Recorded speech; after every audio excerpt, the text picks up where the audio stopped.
Mukhang nakahanap ng bagong love team ang mga netizen. Nang mag-guest si Donnie Pangilinan sa Itbulaga kamakailan, may mga nagsabi na mukhang bagay rin silang magkapareha ni Atasha Mulak. Kaya ano ang masasabi ng mga maka-Donbel dito?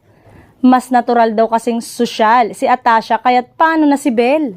Imagine, dahil lang sa guesting ni Donnie Pangilinan sa Itbulaga ni Tito Soto, Vic Soto, Joey De Leon sa TV5, nakabuo ng pag-asa ang mga fans na magkaroon ng bagong kapartner si Donnie.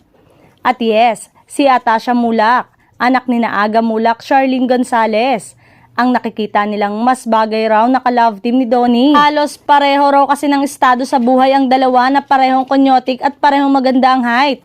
At higit sa lahat parehong taga-showbiz ang mga magulang. Heto nga ang obserbasyon ng mga netizen. Ako lang bang nakapansin na pwede maging partner sa teleserye or movie sina Donnie at Atasha?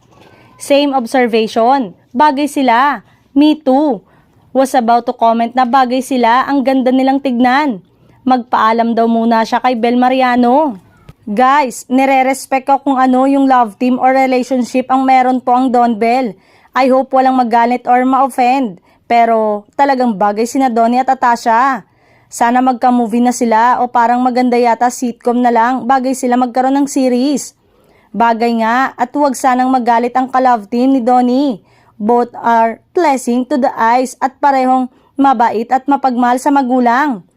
Opinyon at obserbasyon lang naman ito ng mga fans pero wala rin namang imposible lalo na kung may actor-producer na tulad ni Vic Soto na pwedeng gumawa ng pelikula at pwedeng maisip na kuning partner sina Donnie at Atasha.